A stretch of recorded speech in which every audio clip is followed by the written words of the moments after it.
Shikues të nderuar të televizionit Adeu, ju përshëndes. Jemi në këndin e intervistës dhe me rastin e Kurban Bajramit, një prej festave më të rëndësishëm për besimtarët musliman, do të kem të ftuar në studion në intervistë imamin e xhamisë së Alidemit, Leonard Çela. Zoti Çela, të përshëndes dhe faleminderit që pranove ftesën. Faleminderit e juve, gëzuar. Sa i përket Kurban Bajramit, gjatë ditës së sotme janë mbledhur mira besimtarë në bulevardin dëshmorët e Kombit. Si shkoi pra ecuria e faljes, por jo vetëm, edhe mesazhet që u dhanë me rastin e kësaj feste të madhe? Po siç është parë dhe sot që kanë dalë nëpër media, video dhe foto të ndryshme, ka qenë me të vërtetë një panoramë shumë e bukur. Koha ishte shumë e bukur, ajo freskia e mëngjesit, sepse ishte shumë herët në mëngjes, domethënë në orën 6:01. Edhe normalisht kur shikon aq shumë njerëz që janë të mbledhur për një qëllim, duke parë dhe nga perspektiva jonë islame që janë mbledhur për të adhuruar Zotin e tyre, i kanë zemrat e bashkuara duke u kthyer të gjithë nga qapja, me një rregull të pashoq, të sistemuar, të drejtuar, që zakonisht ne kur shohim tubime të kësaj natyre ka kaos, ka parregullsi, ka zhurma, ndërkohë kishte një qetësi ndryshe këtë herë, qoftë edhe ai pozicioni tek bulevardi Dëshmorët e Kombit që ishte i stërzgjatur, sot i stërmbushur, dhe normalisht për të kremtuar, për të falur Kurban Bajramin, për të falur pra këtë festë kaq të madhe që na ka ligjëruar Zoti, ku me të vërtet edhe mesazhet që u dhanë qoftë nga kryetari i Komunitetit Musliman, nënkryetari apo edhe imami i xhamisë e Tembeut që mbajti hutbën e Bajramit, ishin mesazhe të cilat ishin për të duar trokitur. Veçanërisht mund të theksojmë mesazhet që ne gjithmonë përpiqemi t'i japim tek familja, ruajtja e pastërtisë së familjes, identitetit ton shqiptar të familjes, që ne duhet punojmë fort mbi këtë. Mesazh po ashtu i bukur ishte lutja që u bë për vendet në luftë, siç është në Palestinë, në Gaza, të gjitha këto së bashku i dhanë edhe një përjetim ndryshe shpirtërisht kësaj situate, sepse normalisht kur ta mendojmë gjithë secili prej nesh, kur ti feston në shtëpinë tënde, ndërsa vëllezërit e tu të besimit, kushdo qofshin, afër apo larg, janë në situata të kësaj natyre, atëherë më pakte që mund të bëjmë është që të sensibilizohemi me ta, të bashkohemi me ta shpirtërisht, dhe pikërisht këto mesazhe kaq të bukura që kanë të gjitha të, nëse do ta përmbledhim në një fjalë, sakrificën për atë të Zotit, sepse edhe vetë Kurbani është sakrificë, kur ne flijojmë nga pasuria jonë duke bler një kafshë, që më pas të mundsojmë tek familja jonë, të mundsojmë tek njerëzit në nevojë, tek shtresat të ndryshme të shoqërisë, gjitha kjo jep atë më pas një ngjyrim shumë të bukur të kësaj feste kaq të bukur të Kurban Bajramit. Pra çdo gjë, pra falja ka shkuar sot e qetë ashtu siç edhe ka simbolik feja muslimane. Por sa i përket Kurban Bajramit, çfarë simbolizon vetvete kjo festë e madhe për besimtarët, pra nëse mund të rikthejmë historinë? Pikërisht, ta kapim nga aspekti gjuhësor, ne dimë që baza e gjuhës ku Islami bazohet është arabishtja. Në Kur'an Zoti përmend cilësitë e veta, ku na prezanton veten e tij ashtu siç ai don, që ne ta njohim dhe më pas ta besojmë dhe të sjellim praktik kërkesat dhe urdhëresat e tij. Një prej emrave të tij të bukur është El Karib, që do të thotë ai që është afër. Ndërsa ne po flasim për Kurban, që të dyja kanë një preardhje të një folje karabe që quhet, do të thotë të kërkosh të afrohesh. Kështu që Kurbani në terminologji do të thotë që ne për hatër të Zotit me qëllimin e pastër përpiqemi që të zbatojmë një për urdhëresave të tij në kohën dhe në vendin kur ai na e ka kërkuar. Duke flijuar në një kafshë, kërkojmë që të afrohemi tek Zoti, por ama nuk duhet harrojmë që siç Zoti na ka thënë në Kur'an që tek Zoti nuk arrin as mishi i Kurbanit, as gjaku i saj, por tek Zoti arrin devotshmëria juaj. Do të thotë gatishmëria juaj për të sakrifikuar në kohën dhe në vendin e duhur atë çfarë Zoti të kërkon. Dhe por ta shikojmë nga kjo perspektivë, ne me anë të kësaj feste nuk kërkojmë gjë tjetër, vetëm se ta afrohemi tek Zoti. Afrohemi tek Zoti në mëngjes sepse na ka urdhëruar të falim namazin, prandaj dhe mblidhemi për të falur namaz. Menjëherë mbasaj Zoti ka kërkuar të therret kurbani dhe ne të gjithë vrapojmë për të therrur kurbanin dhe ta shpërndajmë atë tek njerëzit që kemi mundësi ta shpërndajmë shtresat të ndryshme në nevojë. Dhe më pas gjithë kjo kalon në atë haren e bukur familjare që kjo çfarë e bën më pas një praktikë kaq të bukur në jetën tonë të përditshme, ai nënshtrimi, gatishmëria dhe të kërkojmë kënaqësinë e Zotit të lartësuar. Dhe pikërisht ky është një nga mesazhet thelbësore të kurbanit që të afrohemi me Zotin tonë. Kurban Bajrami në të rëndësishme si ndikon në lidhjen individuale të njeriut me Zotin e tij krijues. Siç e thash pak më lart, sa të gatshëm jemi ne për t'u përgjigjë thirrjes së Zotit. Zoti në Kur'an i drejtohet njerëzve në përgjithësi, i drejtohet besimtarve në veçanti, i drejtohet njerëzve që nuk besojnë po ashtu në veçanti. Të gjitha këto ai flet në Kur'anin famëlar me parime dhe me ligje të përgjithshme, të cilat kur flasin për individin kthehen në individuale, obligime që Zoti i kërkon për gjithë secilit për nesh sipas mundësisë që ne kemi, qofshin mundësi fizike, qofshin mundësi ekonomike.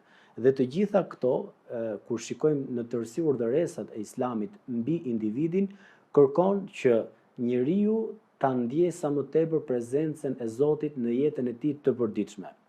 Dhe një nga gjërat që mua m'pëlqen ta them shpesh gjithmonë në intervista të ndryshme është sa më shumë njeriu ta ndjejë pranë Zotit në jetën e tij të përditshme, aq më shumë njeri i mirë do të jetë në shoqëri. E sa më larg ta kemi Zotin, aq sa më shumë ne ta largojmë nga jeta jonë e përditshme, mos t'i lëmë urdhëresat e tij të ndikojnë në jetën tonë individuale, aq edhe ne më pas jemi të prirur për të bërë gabime. Mirë, gabimet mund të jenë në dëmin tonë individual, po mund të jenë edhe në dëmin shoqëror. Ndërkohë, besimi dhe çdo urdhëresë, qoftë Kurban Bajrami siç ju pyetet, është një urdhëresë drejt për drejt e Zotit, e cila kërkon të përmirësojë njeriu, të jetë i gatshëm të sakrifikojë dhe më pas këtë pozitivitet dhe afërsi shpirtërore që e krijon me Zotin, ta shtri gjëra gjatë pastaj në shoqëri dhe të bëhet një individ që sjell produktivitet dhe kurthësi gjëra të këqija domethënë. Nëse do ndalemi tek mesazhet që përçojnë praktikat e Kurban Bajramit, cilat janë ato? Po si mendon, ka gjë më të bukur që ti të trokasesh tek dera e skamorit në këto ditë, tek një fëmijë jetim, tek njerëz që me të vërtetë e presin që dikush i trokasi në derën e tyre. Dhe kjo vazhdon sot, do të vazhdoj nesër, do të vazhdoj pas nesër, pra ne kemi 4 ditë festën e Bajramit. Pra që gjatë gjithë këtyre 4 ditëve mund të pritet kurbani. Dhe pra për 4 ditë vijohet me prerjen e kurbanit. Pra, nëse e pren ditën e parë, e ke kryer si obligim, por nëse s'mundesh ditën e parë, ditën e dytë, pra ke kohë 4 ditë, që do të thotë ti ke një afat kaq të gjatë për 4 ditëve që mund t'i përgjigjesh thirrjes së Zotit. E supozojmë sot nuk e kishe mundësinë ekonomike, nesër tu mundsua dhe menjëherë don që të afrohesh me Zotin, blen kafshën, e therr atë dhe përpiqesh siç thash të trokasesh tek njerëzit. Dhe në aspektin social mendoj që është gjëja më e mirë që ne kemi nevojë sot për sot, të komunikojmë me njëri tjetrin, të afrohemi me njëri tjetrin, sepse ndoshta jetojmë në Tiranë, një qytet që ditë zhvillohet më së tepërmi. Shohim problematika qoftë edhe tek pallati ku ne jetojmë, nuk ka një mirëmëngjes, nuk ka një mirëmbrëma, po njerëzit mund të futen në ashensor aty dhe as nuk të thot një fjalë. Gjë e cila është shumë e keqe në tërësi, sepse ti jeton në një komunitet, jeni komshi. Pra, pikërisht kurbani i kalon këto barriera pa parë afrimitet të gjakut, por shkon më tepër tek njerëzit që më të vërtet kanë nevojë dhe një mirëmëngjes, një fjalë e bukur gjithë secilit do t'ia ndryshonte ditën. Dhe imagjino më pas kur ti shkon me dhurata, me urime, me lutje që kërkon për të që Zoti t'ia lehtësojë vështirësinë dhe i jep një dorë ndihme këtij njeriu. Po xhamia apo komuniteti fetar si ndihmon në shpërndarjen e mishit tek të varfrit? Atëherë, çdo xhami mundet të organizojë imamja së xhamie me stafin e saj, organizojnë mbledhjen e kurbaneve. Pra njerëzit të cilët duan që të japin vlerën e caktuar të parave për një kurban të caktuar dhe nuk don fare që ai të merret me kurbanin, po ja le totalisht xhamisë, që xhamia të orientohet tek njerëzit në nevojë. Dhe zakonisht xhamit e kanë këtë akses për vetë faktin sepse mund të them me plot bindjen janë dyert të cilat nuk pushojnë se trokituri çdo ditë nga njerëz në nevojë. Qoftë nga aspekti ushqimor, qoftë nga aspekti i mishit që është pikërisht në këtë fest kaq të veçantë, e qoftë edhe në përditshmëri pra që vinë dhe kërkojnë lëmosha me hallë dhe problemet të ndryshme sëmundje dhe ne normalisht përballemi çdo ditë me këta njerëz. Dhe atëherë çfarë bëjmë? Çdo xhami, le të flasim konkretisht për xhamin ku jemi, përpiqemi të bëjmë një listë me njerëzit që kemi në nevojë, sidomos tek rrethi më i afërt i xhamisë, komshit, lagja, sepse në fund fare çdo xhami pikë së pari do shikoj njerëzit që ka rreth e qarksaj që t'i zgjasë dorën e ndihmës. Dhe në këtë formë ne e organizojmë therrjen e kurbanëve, organizohet edhe në rang institucioni, myftinia apo komuniteti musliman shqiptar, që së bashku këto duke u bashkuar dhe aty ku kërkohet, çojmë listat apo bëjmë listat me njerëzit që kanë nevojë dhe më pas ne i thrasim këto njerëz të vinë në ambientet e xhamisë apo nëse është mundësia shkojmë ne vetë, siç e thash më lart tek shtëpitë e tyre dhe përpiqemi që edhe këta njerëz të kësaj shtrese t'i bashkojmë në gëzimin ton kaq të madh. Dua të ndalem tek të rinjt. A e kanë përqafuar të rinj shqiptar sot fen pash që po flas për fen muslimane, pash që sot në kremtimin e faljes së Kurban Bajramit ishin dhe shumë të rinj.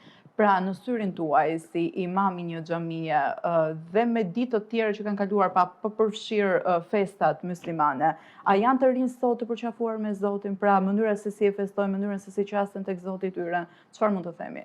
Atëre, si statistik ne mund të shikojmë çdo javë, sepse përveç festave të bajrameve ne kemi festën javore të xumas, që të gjithë muslimanët janë të obliguar të marrin pjesë në xhami për të falur. Dhe të shikosh xhamit që mbushen në këto ditë apo në namazet ditore që ne 5 herë frekuentojmë xhamin, mund të themi plot bindje që mbi 80 apo 90% e xhamatit e njerëzve që falen janë të ri. Dhe kur flas janë të ri, janë nën 40 vjeç e poshtë, ndërsa pjesa e moshuar janë të pak në numër. Kjo dihet për shkak të shkuarës tonë, të sistemit që kemi kaluar, që kalon me të vërtet plagë të mëdha në shoqëri, sepse ajo shtresë që mungon në shoqëri sot është pikërisht një shtresë që është edukuar në kulmin e moshës së tyre me atë tezën e ateizmit që e ka pasur vendi jonë në kohën e komunizmit. Dhe mund të themi me bindje që nëse ndoshta deri dje par dje ne mund të besonim në islam me ato çfarë dëgjonim prej prindërve tanë apo prej gjyshërve tanë që e kishin ruajtur si një farë formë besimin, qoftë edhe në formë tradite, sot kjo dhe mund të themi me bindje që jemi një nga shtetet e vetme, duke pas parasysh edhe shtetet që na rrethojnë që konsiderohen shtete muslimane, që të rit janë të vetëdijshëm çfarë po bëjnë. Nuk e kanë më çështje tradite, po e kanë çështje studimi, e kanë çështje besimi, kanë lexuar, e kanë pranuar atë gjë duke qenë të bindur mbas një ulumtimi të një farë kohe të caktuar. Dhe kjo e bën atë të riun që të vi me vetdije të plot në xhami dhe ne këtë kërkojmë në fakt.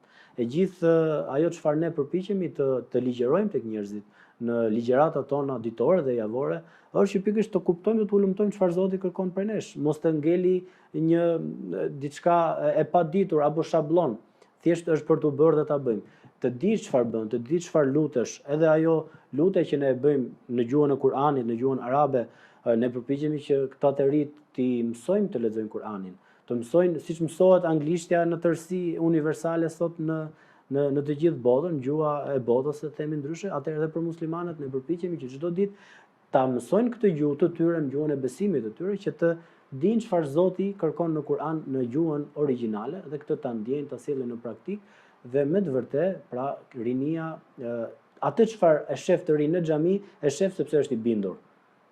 Pra, e ka me studim, e ka me dëgjim diku, por e rëndësishme është që është i vetëdijshëm çfarë po bën.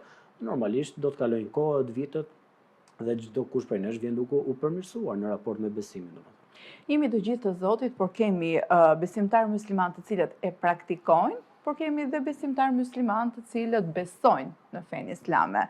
Sa u përket këtyre të dytëve, nëse therrjen vetëm kurbanin dhe nuk bëjmë faljen ashtu siç takon praktikës së fesë islame, ju pranohet pra çfarë mund të themi? Atëherë, urdhrat e Zotit janë në tërësi.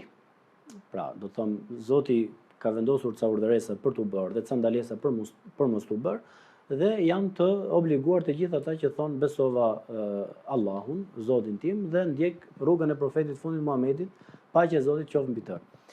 Por a mundet që prej këtyre urdhëresave të bësh disa dhe të mos bësh disa të tjera? Patjetër që po, ka njerëz të kësaj kategorie, që shumë urdhëresa të Zotit përpiqen të zbatojnë, shumë urdhëresa të tjera neglizhojnë apo akoma se kanë rritur forcën e besimit që ta thyen dhe atë barrierë dhe ta hedhin hapin e madh të radhës, dhe patjetër që ne me bindje themi që atë çfarë njeriu bën për këtyre urdhëresave me sinqeritet, do ta gjetë tek Zoti të pranuar me lejet e Zotit. Atë që e ka neglizhuar, do t'japi llogaritje secili tek Zoti. Por nuk mund të themi kurse si që nëse le një pjesë të urdhëresave pa bër, edhe bën vetëm një pjesë, atëherë nuk të pranohen dhe këto që bën. Kjo nuk është e pranuar pranë në doktrinën islame.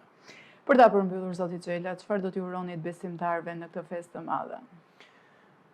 Mesazhi im do të ishte që njerëzit të përpiqen të njohin Zotin e tyre. Jeta është kalimtare. Okej, duket shumë që do jetojmë 80 vite, po le të shikojmë mirë sa vite jemi, mos kemi kaluar gjysmën e këtyre viteve, çfarë mbajmë mend nga e shkuara, edhe çfarë synojmë në të ardhmen tonë. Kurani thotë që kjo jetë është kalimtare, çdo gjë e gjallë, çdo shpirt do ta shijojë vdekjen, dhe ajo çfarë është kryesore të kthehemi tek besimi. Nuk ka humbje në besim. Besimi e përpiqet ta bëjë njeriu një njeri më të mirë, më të moralshëm, një njeri më të ditur, një njeri i cili do të ishte në të mirë të vetes, të familjes dhe të shoqërisë. Kështu që pa besim në Zot, mendoj që edhe si komp nuk do të kishim sukses, sepse kemi provuar, kemi eksperiencë. Ndërkohë shohim që sot është totalisht e ndryshme situata, njerëzit janë besimtar, pavarësisht besimeve të tyre. E rëndësishme është që kultet, vendet ku ne adhurojmë Zotin, janë të stërmbushura në të gjitha festat e caktuara. Kjo është gjëja më e mirë për vendin tonë, të ecim drejt moraleve, të ecim drejt bërjes mirë ndaj njëri tjetrit, larg gjërave që e prishin rinin, droga, larg gjërave të cilat e degradojnë moralin ton, integritetin ton, dhe me lejet Zotit shpresojmë që të punojmë fort gjithsecili për nesh.